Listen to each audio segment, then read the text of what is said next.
for Iowa Secular Summit. We're going to talk about some of those pressing issues that I think impact all of us each and every day. My name is Jason Liddell. I'm the president of Iowa Atheist and Free Thinkers. Iowa Atheist and Free Thinkers is partnered with the Central Iowa Humanists to put this event on. So purchasing a ticket and attending goes a long way towards building our communities and showing Central Iowa that there are folks who care very much about democracy, secularism, and getting involved in the community. So thank you so much for being here. To lead us off, we are donating some of our proceeds and partnering with nonprofit Families Forward. We have Kelsey Pinniger, she's the program manager at New Direction Shelter. She's going to share with us some of what her organization does for our community.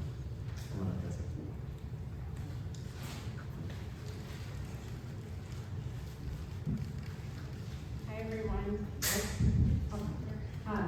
Thanks for having me. I really appreciate it, and the chance that I get the opportunity to talk about Families Forward is a real privilege because I really do love what we do.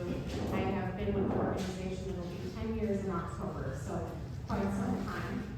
So we'll just go ahead and start, and we're Families Forward. Some of you may be more familiar with our previous name. We were Bidwell Riverside Center and Hawthorne Hill.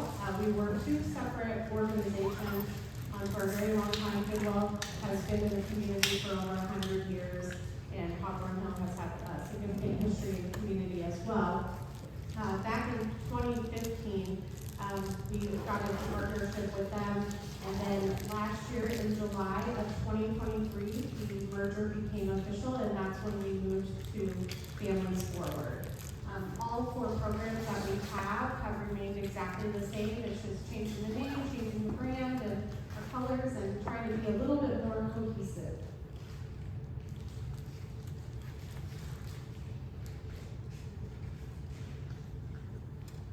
The left mouse button.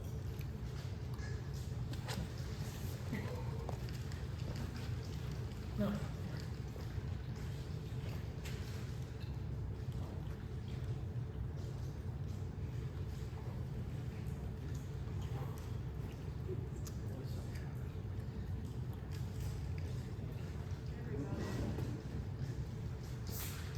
So first we have our Child Development Center. That is over at our Hartford location in the same property as the Bidwell Food Pantry. As you can see, we have some numbers here, but in 2023, we served 83 children. Those kids are ages 2 to 5, and 73% of those kids are on state assistance for child care. We're also a United Way partnered child development center, so we get a whole bunch of perks along with that, like fluoride treatments and eye exams, and we're part of the Book Buddies program, and we're also partnered with the Des Moines Public Schools to be a universal pre-K center. We also have our Bidwell Food Pantry. We are the largest operating food pantry in the state of Iowa. In 2023, we saw our largest numbers in the history of the organization. Again, with Bidwell being over 100 years old, I don't want to say it's a big deal. It's not a good big deal. We're not necessarily programs that we want to be breaking records and seeing those sorts of numbers. As we head into 2024, we are on track to break that record again. So food insecurity has become a much larger, significant issue within the last couple of years following COVID and some changes to our SNAP benefits, otherwise known as food stamps. And again, Bidwell is located on the south side at Hartford and Southeast 14. Next we have New Direction Shelter, and so my main role is with New Direction Shelter. That's the program that I oversee. We do short-term emergency housing for families experiencing homelessness. We don't define what a family looks like other than at least one member of the household has to be a child under the age of 18. So we can do single parent, dual parent, multi-generational households. However they were living prior to needing shelter is how they can reside at our facility. We have up to 8 families at a time, and then we're meeting all of those other basic needs while they're there at no cost to them. To put that into perspective, Between our shelter, there's only one other family shelter in Polk County, and so between the two of us, there are only 18 spots for family shelter. And as of last Friday, we have 110 families on the wait list for shelter here in Polk County, with close to 30 of them being unsheltered. So those are families sleeping in cars or places not meant for people to be sleeping. That doesn't include all of our families that are doubled up, and that doesn't include all of the families that we may not be aware of that are not connected with resources yet. So they are with us for a short time. Average stay is about 45 days. We are seeing longer stays this year as rent has increased significantly, and it's becoming more and more difficult finding landlords and property management companies that will work with our families that have vouchers or rent assistance programs or maybe some other things going on in the rental history. And that's just some of our numbers from May. Next, we have the home connection. So we own 29 properties around the Des Moines Metro that we do long-term supportive housing for families. Again, these families have to have at least one child under the age of 18 in their care. And it's we have several sets of duplexes, a triplex, and then everything else is a single-family home. We have them all over the Des Moines Metro, on the south side, the east side, the north side. There's a couple over in the Beaverdale area. These families are paying rent. They have to have a minimum cash income of $1,800 a month, and then they pay $550 a month or 30% of their income, whichever is greater. And while they're with us in the program, they're receiving supportive services to help them work on whatever goals they may have, so that after they leave this program, hopefully they're on their way to self-sufficiency and being stably housed on their own, whatever that may look like. We have some families that move into Section 8 housing, which will be a permanent housing plan. We have other people that have bought their homes through programs like Habitat for Humanity, and then we have a number of families that are able to move into just market rate housing after several years of being with us in this program. And again, that's just some more numbers from 2023. And then just a couple things on our fundraisers. We have our annual Empty Bowl fundraiser. That's held usually in November, and that is a fundraiser to benefit Bidwell Food Pantry and our Child Development Center. And then in the spring, we have Art and More. That is the fundraiser, the annual fundraiser that will help our housing programs. Just some other ways to give back. We have a number of volunteer opportunities. They can be found on our website. We easily connect you with the United Way website to do easy sign up. We have volunteer opportunities at the pantry, at the Child Development Center, at the shelter. This is our shelter location. And then also things for the home connection as well. And donation drives are a huge need, especially this time of year, around November and December in the holiday season. We are overloaded with donations, which we really appreciate, but January 1st, the phone quits ringing and Christmas is over and poor people don't exist anymore. And so come July, things start drying up a lot. Again, things have gotten really expensive. We see a lot more need in the community, and agencies are short on resources and money. So donation drives are always a huge thing. So again, thank you for supporting us this year with your summit. Another way to give back, reusable bags for the pantry. They have instructions on how to make these cute little bags with little t-shirts that are then given to people who use the pantry on a regular basis. And every single Friday, we post our top needs for all the programs on our Facebook pages. And so right now, our top needs for the shelter, queen size sheets, all-purpose spray cleaner, and 39-gallon trash bags. And that's it. So thank you guys so much.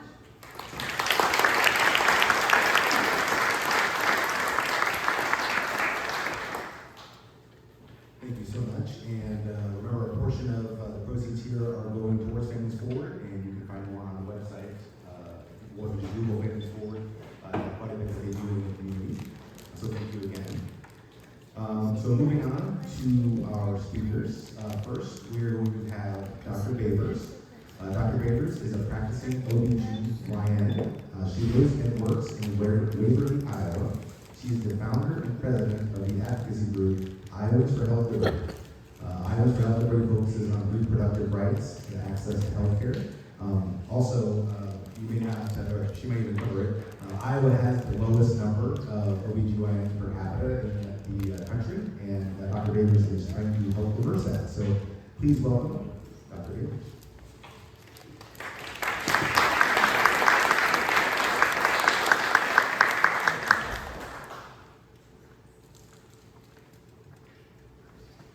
Well, thank you so much. Thank you for inviting me. I am always delighted to talk to anyone about reproductive rights, and this is such a unique topic, and I'm looking forward to a little bit of a different spin on my talk today.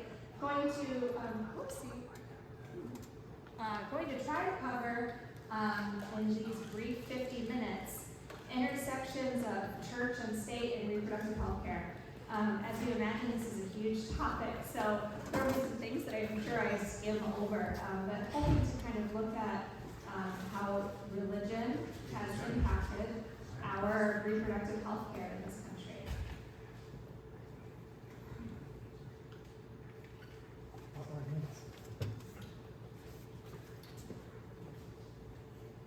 I can just get the reader up. It's just fine. Yep, that's just fine. So as mentioned, I'm an obstetrician gynecologist. I practice full time and I provide full spectrum care. I am not going to claim to not have any biases because I did found a political action committee in a nonprofit organization to support reproductive freedom in Iowa. So I can't say that I don't have any conflicts of interest. I do, but I won't apologize for them. So this is a quote. Human life cannot be wrongfully destroyed without incurring the wrath of a holy God who views the destruction of his image as an affront to himself. Does anyone know off the top of your head where this quote comes from? Mike Johnson. Close. Very close, yeah. Isn't it the IVF? Isn't it the IVF It decision in is. Alabama? Yes, it is. This is the recent decision on Alabama, LaPage versus Center for Reproductive Freedom. This case was about the inadvertent loss of some frozen embryos. And this was the case that caused the cessation of IVF services in Alabama for a short time. Because, again, our wonderful Chief Justice said that human life cannot be wrongfully destroyed without incurring the wrath of a holy God who views the destruction of his image as an affront to himself. Even before birth, all human beings bear the image of God, and their lives cannot be destroyed without facing his glory. In his court decision, public record. And so this was a really interesting kind of moment in time where more and more we're seeing, particularly in cases surrounding reproductive freedom, that our courts are beginning to not only quote the Bible, but use some language that is certainly religious or moral in nature rather than legal. And so today I'm going to try to cover some of these things. We're going to talk a little bit about what the basis for secular policy is and why it's important, some current landscapes, aspects of reproductive policy that are important right now, the impact of these things on abortion care and the impact of abortion care on patients, and some current issues in access to care. So, Congress shall make no law respecting an establishment of a religion or prohibiting the free exercise thereof, abridging the freedom of speech or of the press, or of the right of the people peaceably to assemble and to petition the government for redress of grievances. This is the Establishment Clause of the First Amendment. It's very important because it says right there, Congress shall make no law respecting an establishment of religion. But when it comes to reproductive justice, I would say that this has not always been true. Reproductive justice is how we try to think about how people access reproductive health care, what their needs are, and what their rights are. And a reproductive justice framework basically is the right to have a child, the right to not have a child, and the right to raise children in a safe and healthy environment. And reproductive justice is something that can really only be achieved when all people have the economic, social, and political power to make healthy decisions about their bodies, their sexuality, and reproduction. On the other hand, then, reproductive oppression, you could think of it as being somewhat the opposite. It's the control and exploitation of women, girls, and individuals through their bodies, sexuality, labor, and reproduction. So when we think about reproductive rights in a justice framework, it's really broader and more inclusive because we're really talking about not just better lives for women, but also healthier families and more sustainable communities. Some of this, you have to wonder where this history came from, this idea of oppression, and really education around sexuality and reproduction has been, shaped by historical influences, and a lot of them we'll see in the following kind of presentation that a lot of them are religious in nature. So now we come to Speaker Mike Johnson, who really recently shook things up a bit and said that the separation of church and state is a misnomer. It's not about protecting the state from the church, it's about protecting the church from the state. He said that really what the important thing about the Establishment Clause was that we want to stop the government from interfering with religion.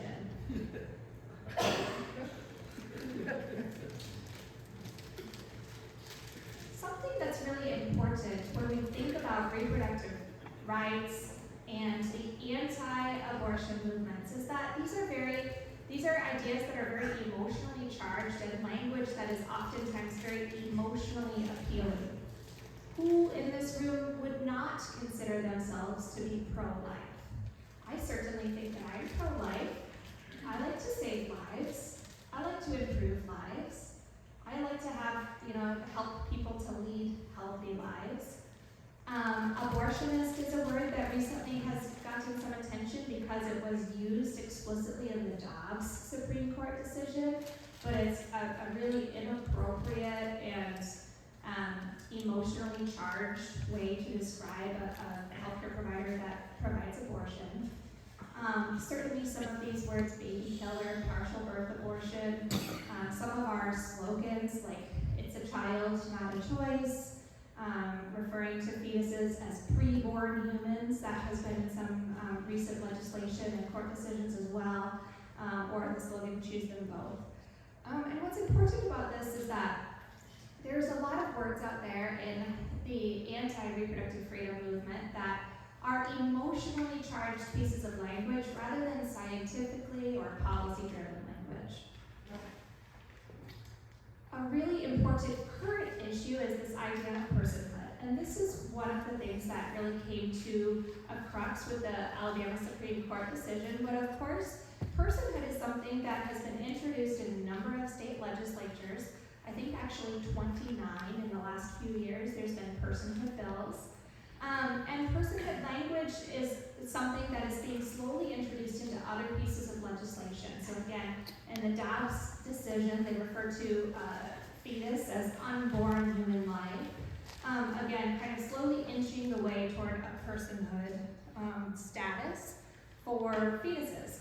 And what's really very problematic about personhood legislation and personhood court decisions is that as a provider of women's health care for adult, living, breathing women that are people, having the establishment of fetal life as an equal legal entity really makes it very difficult to provide care to women. Because you're always having those two things in opposition to each other when there's a problem. You always have to, if you assign personhood to a fetus, you always have to kind of pit those two things against each other, rather than being able to provide full spectrum appropriate medical care to the woman, the living, breathing person in front of you. More recently, there's been two laws that were introduced in our current Congress. pertaining to protection of a fetus and giving the fetus legal rights that born people have.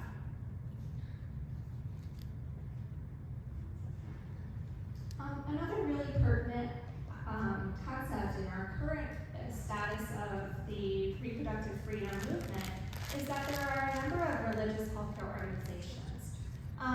So the biggest one, the most, I suppose the most imperative organization that's currently impacting healthcare are Catholic health organizations.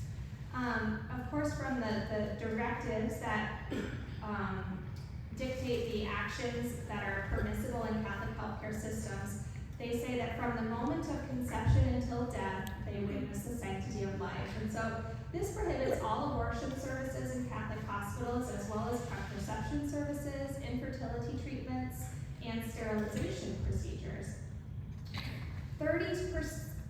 37% of women that utilize a Catholic hospital are unaware of these limitations on the care that they offer. And what's becoming more and more prevalent are these Catholic-based health systems and their market share in various areas.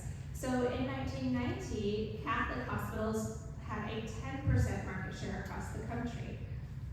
Now, in about 2020, it was approximately 18%. And you can see here on the map, the red is the highest market share areas, but there's a lot of orange, particularly here in the Midwest. So we are seeing an expansion of Catholic health services, and these are impacting women's access to reproductive health care. Related to this is the onset and the more increasing prevalence of crisis pregnancy centers.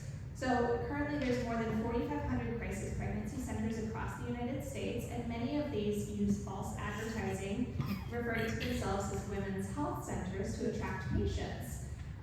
Once women are there in early pregnancy, they use religious and moral language to discuss the pregnancy, and they delay access to abortion care and reproductive health care. These are primarily funded by religious organizations, but more and more they're actually getting direct state support through tax dollars for their infrastructure. And Iowa is one of those more recent states. Just last year, the Iowa Moms Act has given our tax dollars for women's health services to 4 crisis pregnancy centers in the state. The idea of personal religious refusal is another challenge to women's reproductive autonomy. So conscience bills that allow medical providers to opt out of providing a wide range of care, but it mostly pertains to care around women's reproductive health or LGBTQ care, certainly transgender care here in Iowa. And this is in 2023, there were 21 bills across the country that limited providers' liability when they refused to provide care for a conscientious objection. And so these are some issues that are really going to be challenging here in the near future, because they will put women in higher risk when people refuse to provide care in the setting of an emergency. And we'll talk a little bit more about this later in the presentation when we talk about some pending legislation in the Supreme Court that came out of Idaho and challenges to emergency care. What we'll find is that while there is a very loud majority of religious organizations that do speak out against abortion and reproductive health care, it's not everyone. There are a number of groups, I should say, that do support safe access to abortion care as well as contraception. And there's a growing population of people that are speaking out in favor of reproductive health care, even from a religious perspective. There's Catholics for Choice, there's the Religious Council for Reproductive Choice. These are organizations that are speaking out against the doctrine of their religious kind of entities in favor of reproductive health care. There is a relationship between people's noted religion and their feelings on abortion. This is tiny, and I apologize for that, but this first column here, the number is legal in all in most cases, and the second column is that people believe it should be illegal in all or most cases. We'll see that Catholics are pretty split, 48% legal in all or most cases to 47% illegal in all or most cases. Certainly Buddhists, 82% said legal in all or most cases. Hindu, 68% legal in all or most cases. Jewish, 83%. Mainland Protestant, 60%. So we'll see that despite there being only 4 of, dozens of religious doctrines that speak out about abortion, in practice, the people that practice religion don't necessarily have that same level of opposition to abortion care. This is a chart that just says the percent of adults who say abortion should be, and it's 53% say legal in all or most cases versus 42% illegal in all or most cases. This is a belief in views about abortion by belief in God. So in the top row here, you'll see that for people that think abortion should be legal in all or most cases, the bright blue here on the edge, 50% believe in God, absolutely certain.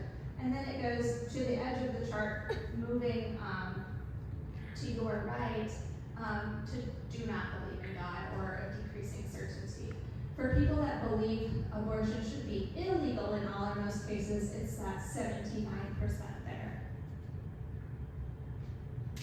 Similar chart here. This is sources of guidance on right or wrong by views about abortion.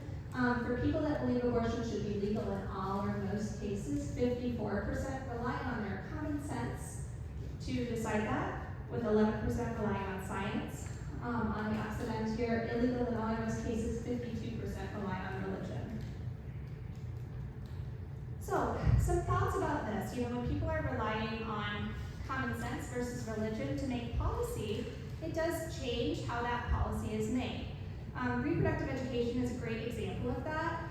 Reproductive education between 1996 and 2005 was primarily abstinence-based, thanks to the 1996 Welfare Reform Act here in this country. And very little money during that time frame went to comprehensive sex education.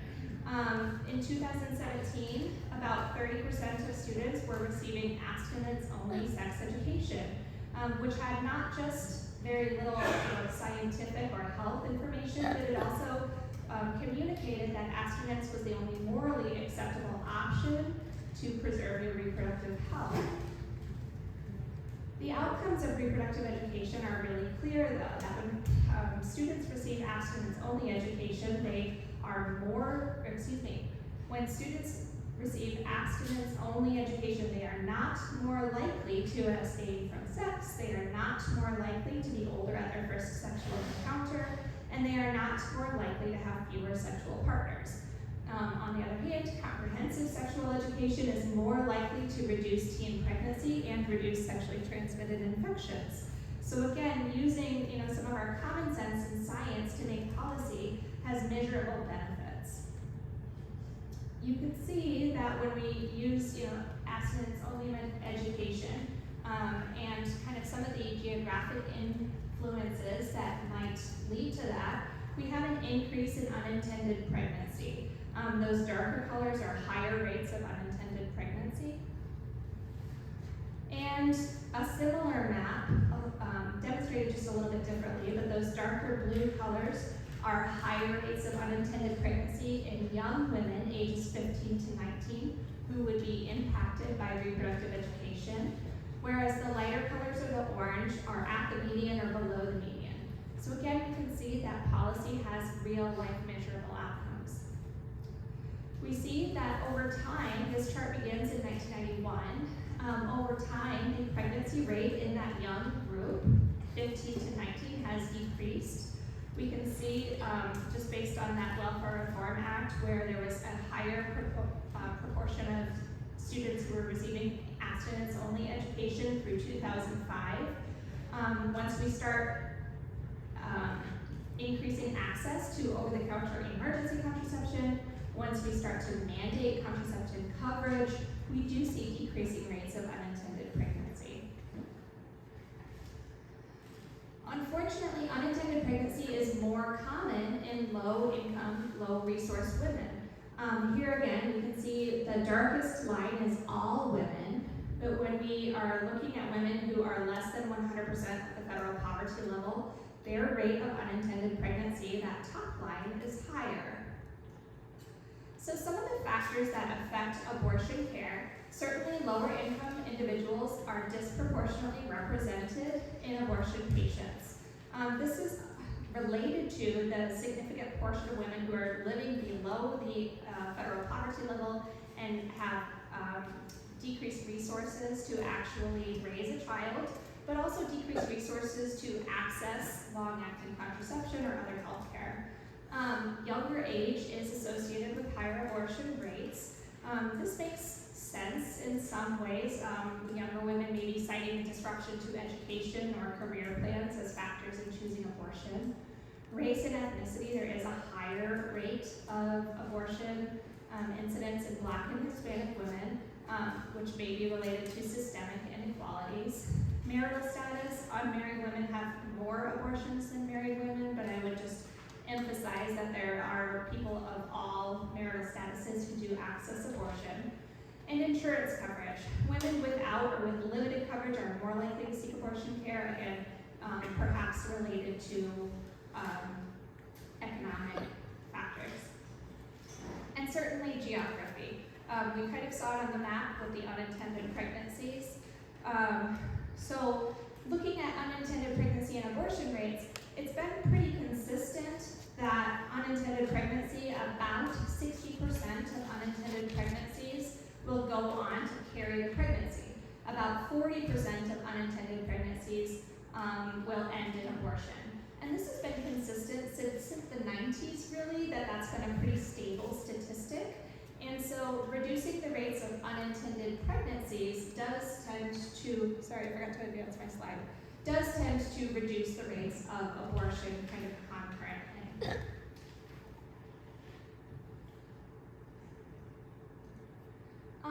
When women have abortions, more than 2/3 of abortions occur at 8 weeks of pregnancy or earlier, which is very early.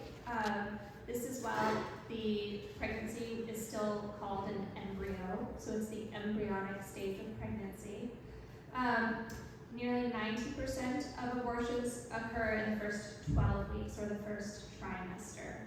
Less than 1% of abortions take place in the third trimester after 25 weeks, which is usually due to a significant fetal anomaly. The abortion rate in the United States really reached a historic low in 2017. And again, with all of the reasons I mentioned, access to emergency contraception, improvement in reproductive education, and access to contraception through the Affordable Care Act are some of the reasons for this. In the United States, nearly half of women will experience an unplanned pregnancy, and nearly 1/3 of U.S. women will have an abortion by age 45. Throughout history, we see a lot of evidence in a lot of different cultures that there were abortion practices. Between the 1600s and the 1800s, there was an increasing influence of organized religion, as well as legal regulations that led to some limitation on abortion in Europe. And in the 1900s, we see increased criminalization of abortion in Western countries. Here in the United States, they called it taking the trade. Abortifacient herbs and drugs were routinely advertised. There's a little ad in the corner there. Female monthly pills designed to bring on a period that has gone missing.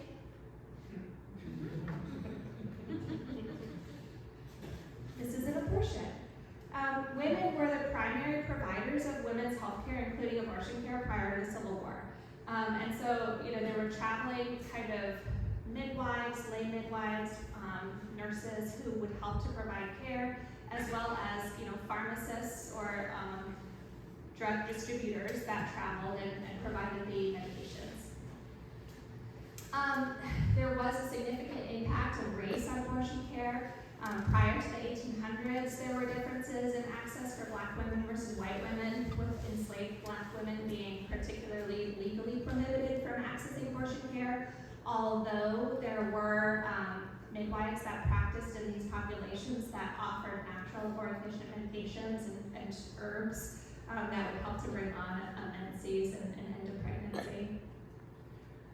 After the Civil War, midwives, and a lot of these were women, and a lot of them were Black, were discredited by male physicians in the AMA. The This was a really organized practice on behalf of the American Medical Association to decrease the scope and the legitimacy of midwives who were providing abortion care or any other health services in an effort to kind of corner the market on healthcare. So we started to see in the 1800s that there was a legal movement to criminalize abortion. In Connecticut, passing legislation to outlaw abortion. The AMA introduced their campaign, and within about 3 years, 20 states had criminalized abortion. That's 1860. The Catholic Church weighed in and, publicly made part of their doctrine that abortion is punishable by excommunication. And then, of course, the Comstock Act, making contraception or abortion medications sold or distributed across state lines via the U.S. Postal Service is a federal crime. And that's something that we're still dealing with, of course. In 1916, Margaret Sanger opened her first birth control clinic in New York. She was arrested, but this became the early Planned Parenthood. She strongly believed that controlling family size was crucial to ending the cycle of women's poverty. So we started to see some protections for reproductive health care then in the late 1900s.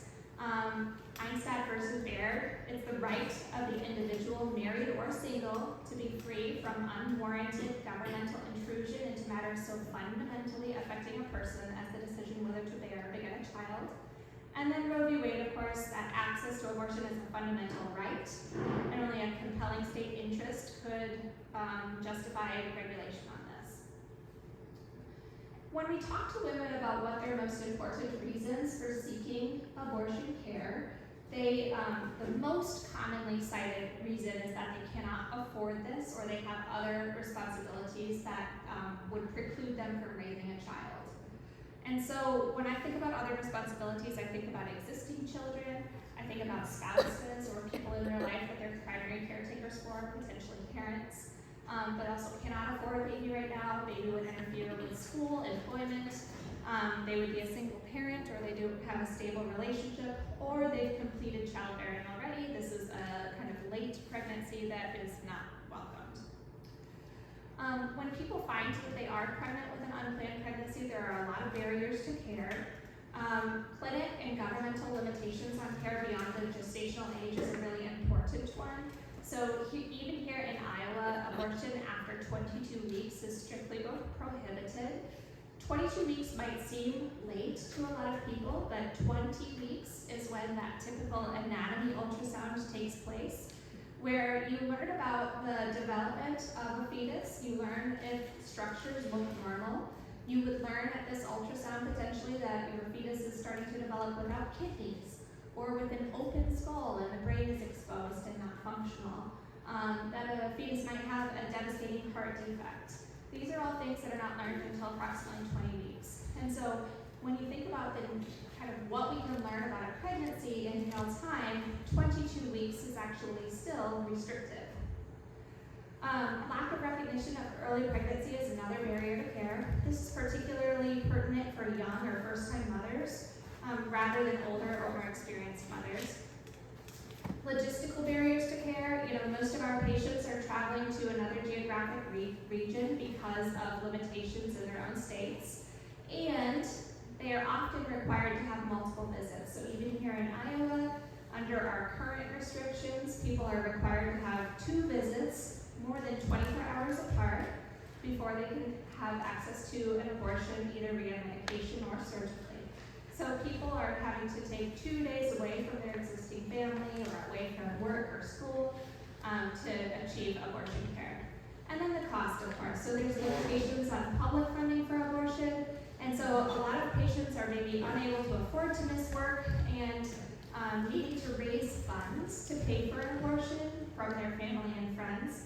These are usually in the hundreds, if not thousands of dollars. What's important to know is that abortion is very safe. Medical abortion and surgical abortion are both very safe, with less than 1% having any complication at all. A woman is 14 times more likely to die of pregnancy and childbirth than abortion. And you can see here that abortion is dramatically safer than childbirth, even at a later gestational age.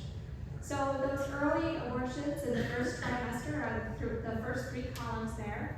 And of course, all US births have 17.8 deaths per 100,000.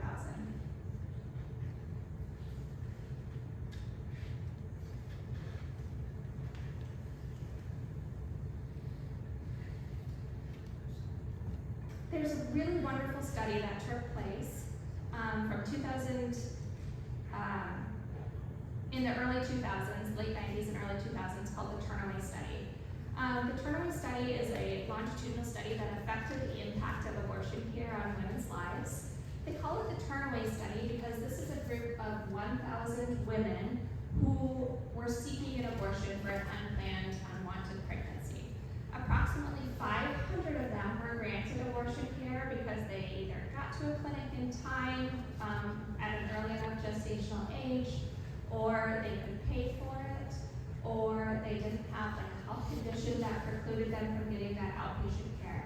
And the other 500 women who had sought an abortion were not granted one. They went on to carry the pregnancy for various reasons. And we learned a lot from the Turnaway Study, not just the data from these 1,000 women, but then there were 30 women that were followed with annual in-depth interviews about their experiences as well. What we found from this Turnaway Study, which is the closest they will ever get to a randomized controlled trial about abortion, is that women who did not receive a sought-after abortion were more likely to experience those life-threatening pregnancy complications. So in the group of 500 that was forced to carry their pregnancy, 2 died, and 0 abortion patients died. They were more likely in the next 5 years to experience chronic pain and poorer health. Women with pre-existing substance use were unlikely to cease use during their pregnancy. Women who were denied an abortion had higher levels of stress, anxiety, and lower levels of self-esteem. The perceived stigma at the time of seeking abortion care was associated with negative psychological outcomes, but women who received an abortion did not long-term experience negative psychological outcomes.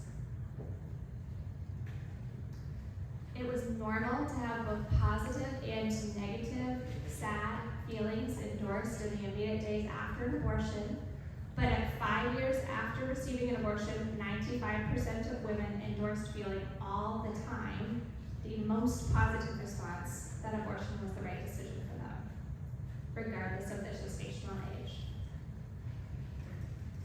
On a socioeconomic level, women who were denied an abortion were more likely to experience an increase in household poverty lasting at least 4 years. They would struggle to meet basic needs. They would have a lower credit score, increased amount of debt, bankruptcy, and evictions. They were more likely to fall below the federal poverty level over the subsequent 5 years. And they were more likely than women who received abortion care to be unemployed. Women who were denied abortions were more likely to continue to be victims of physical violence from the fathers of their babies. At 5 years, they were more likely to be raising a child alone. And for the women who received an abortion, they were more likely, 5 years later, to describe themselves as being in a very good relationship. This is not part of the Turnaway Study, but recently there was a study published by the trauma surgeons in America that looked at the incidence of peripartum homicide and related it to abortion restrictions in states. And they found that women that live in abortion restrictive states have a 17% higher risk of peripartum homicide, that is being murdered within a year of your pregnancy, than women who live in less restrictive abortion states. So we see that these partnerships and violent relationships and domestic violence situations are really persistent trends in this restrictive abortion care setting. When we talk about being pro-life, I think it's really important to comment on the children and the families. So when women are denied abortions, the children they already have are more likely to experience delays in development compared to existing children of women who receive abortions. So what this tells me is that when a woman seeks an abortion because she cannot care for a child well, it's because she means it. The child they give birth to is more likely to live below the poverty line, and maternal bonding with the child they give birth to lags. Women are more likely to experience feelings of being trapped or resentment toward the baby. And states with the most restrictive abortion laws saw 16% increase in infant deaths compared to states that offered comprehensive reproductive health care. What's really problematic about abortion bans that have exceptions is that it's reliant on reporting and pressing and use of the legal system, I should say, for rape and incest, which isn't always possible, especially when you consider rape and incest that occurs and affects minors. It forces physicians to wait for women to get sick enough to provide an abortion when you have an exception for the life of the mother. It's not in a physician's nature to try to wait for somebody to become more unstable before providing care.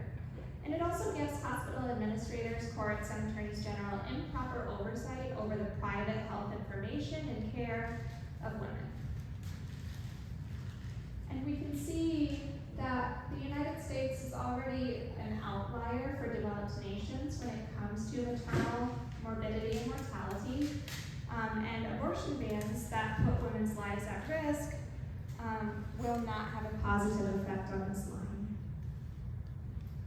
Since Roe was passed in 1973, there were 1,381 restrictions in the state legislatures. And the projection is that since Dobbs, abortion will not decrease. It's actually projected to increase in 2023.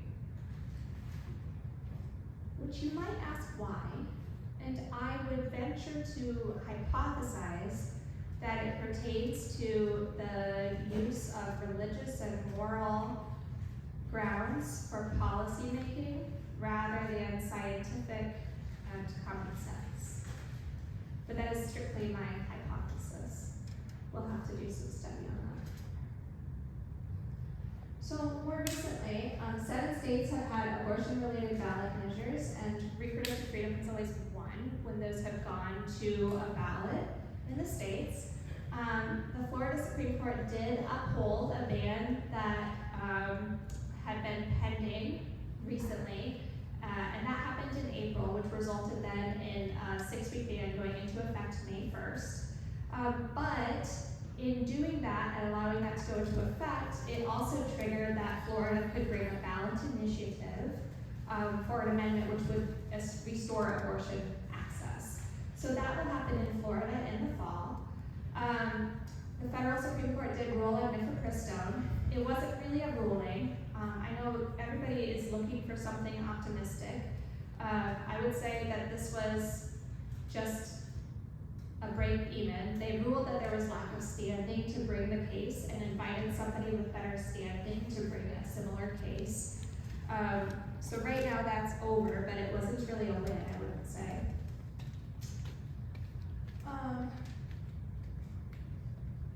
And then here in Iowa, this coming Friday, we will see that there is going to be a ruling from the Iowa Supreme Court on whether or not the 6-week ban that was passed in the special session last July will go into effect. There's also pending in the federal Supreme Court an EMTALA challenge. So this is where Idaho had passed a very similar ban to what's happening in Iowa that made it very difficult for people to provide abortion care, almost impossible. And the Idaho abortion ban was in contradiction to the federal EMTALA legislation. EMTALA is federal legislation that mandates that physicians in emergency rooms must provide life-saving or stabilizing treatment to women or to people that present there. But the Idaho abortion ban was in conflict with that because it said that physicians could not provide abortion care, even in life-saving situations. So that will go before, or that is before the Supreme Court. We're expecting a ruling on that really at any time.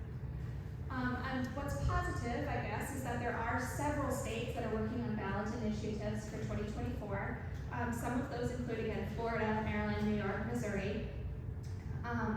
Arkansas is still to be determined. That one's uncertain. I think Montana very recently made it and Colorado made it. So we'll see a number of states that will bring a ballot initiative to hopefully protect or restore abortion access in those states. Unfortunately, Iowa's constitution does not allow for a citizen-initiated ballot initiative or constitutional amendment. All Iowa constitutional amendments have to go through the legislature. So pending the outcome of the Iowa Supreme Court case next Friday, we will still be reliant on the legislature to make our reproductive health care policy.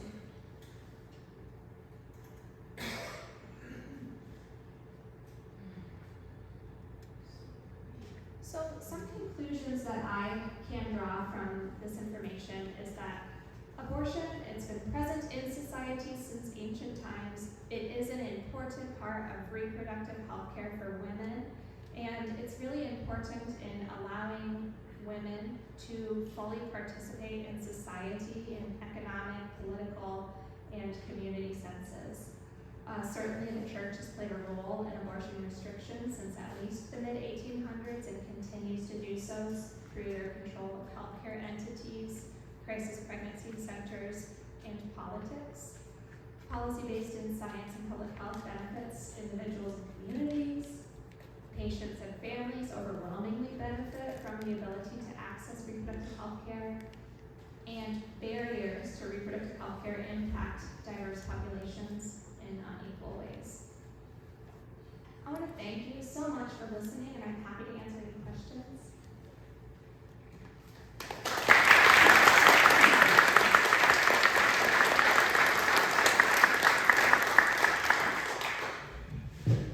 Yes, that was very well done. If there's any questions, I'll walk around and we will field questions.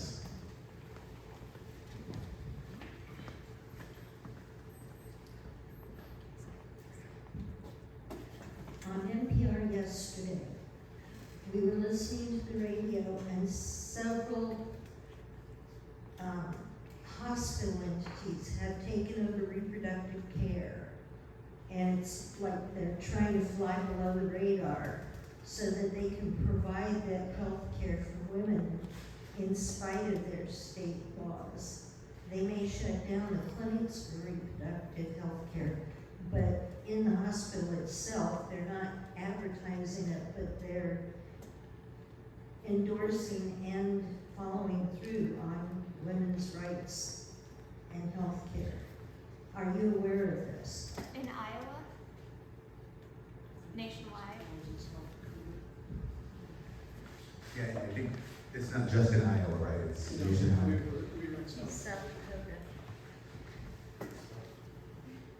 That's wonderful.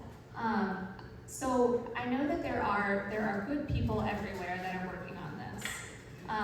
I'm well connected with a national group of healthcare workers who are working on reproductive rights. What I will say about that is that it's a dangerous game because the government is so deeply entrenched in the healthcare system, both through payment models, Medicare, Medicaid, setting reimbursement rates, also payment models for particularly rural hospitals across the country. And so it's a dangerous situation because I would say healthcare workers are held a little bit hostage right now to following the legal guidelines in order to kind of maintain their living. But it's wonderful. Again, there are wonderful people across the country that are working on this every day, and some wonderful people in South Dakota, clearly. Any other questions?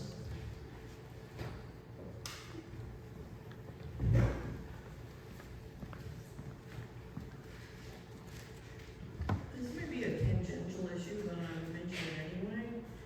Given that we've already seen anecdotes of legislators, for example, thinking that ectopic pregnancies could just be reimplanted and this kind of thing, and so they pass laws thinking that, oh, we don't have to worry about that.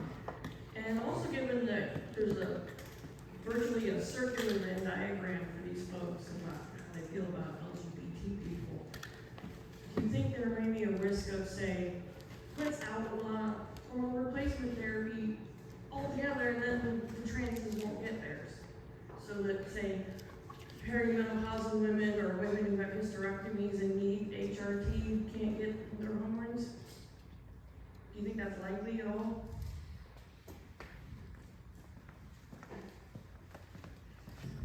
I would say yes, I do. I think right now anything is possible. What we saw, particularly here in Iowa in the last year, was a lot of ideas unchecked by our elected officials. And I think without a really pivotal change here in Iowa and hopefully nationally, yes, that's very possible. There's a little bit of hope, I think. You know, there were 11 races in Iowa in 2022 that were decided by less than 10,000 votes. That's 1.2% of the electorate that decided 11 races. That was the swing there. And so Iowa is not as, I'll say horrible in an effort to be apolitical. Iowa is not as horrible as it seems maybe right now. There's just a little bit of discrepancy in who was maybe getting out and some of the ideas that are really taking hold in the legislature. I'm optimistic that it won't be this way forever.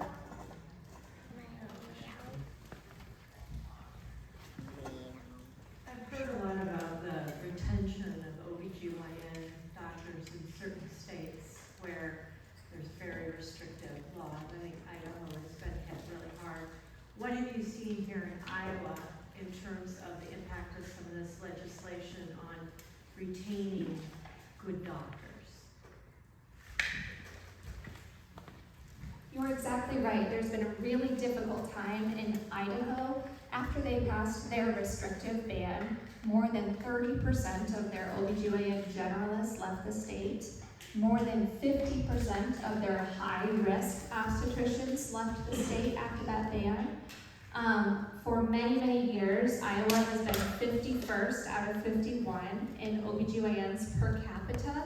We have had the least OBGYNs per capita for many years. I'm not even happy that we might pull ahead of Idaho this year because I think that our time will come back after our own 6-week ban goes into effect next Friday. So I'm very afraid for the future of obstetric care in Iowa. Beyond being 51st out of 51 historically, we are also in the top 5, the bottom 5 for the most obstetric care losses in the country.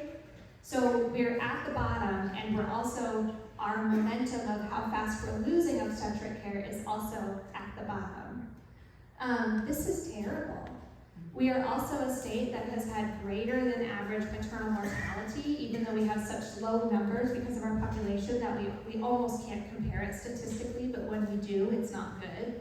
We had the highest rise in infant mortality in the country last year at 30%. Again, small numbers because of our small population size, but nonetheless, we have one residency program in the state. Residency programs, particularly those in OBGYN that train our obstetric and gynecology surgeons, are seeing lower numbers of applicants in states that have restrictive abortion policies. It's not just OBGYN residency programs that are seeing lower numbers of applicants, it's all of the programs, but OBGYN is hit hard. Since Iowa only has one, we had insufficient data to be included in this study. So we have one, we don't have enough data to be included in the national study for those numbers. If it feels dire, it is, and that's why I really want to encourage everyone, use whatever words you can to talk to your friends, neighbors, uncles, children about why this is important. Because, right now it's maternal care deserts, and maternal care is very important. I tell people frequently that pregnancy is the most dangerous condition a woman can have. But I'm not just an obstetrician. I also provide cancer care. I also diagnose breast cancers. I provide primary care for women later in life. And again, what we see when we lose OBGYNs and have lower numbers of applicants to our medical residency programs is that we have lower number of providing physicians in the state. So we need to, this is again, I am optimistic to answer your question. I do think that this is the turn of the tide, but it's imperative that this is the turn of the tide. There is a real chance that we won't be able to go back from some of these things for many, many decades if it gets a whole lot worse here in Iowa. Sorry, that was dark. I appreciate it. That was very well done. If there's not one issue that shows how important the separation of church and state has to be for our society at large, it's this one. So thank you so much for your work and your time today.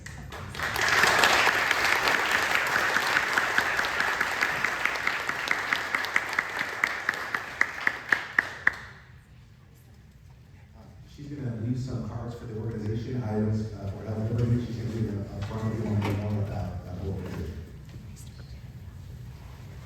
So that concludes our first speaker. We're going to move on to our second speaker, who I believe is going to be, I guess we shuffle a little bit. Is it going to be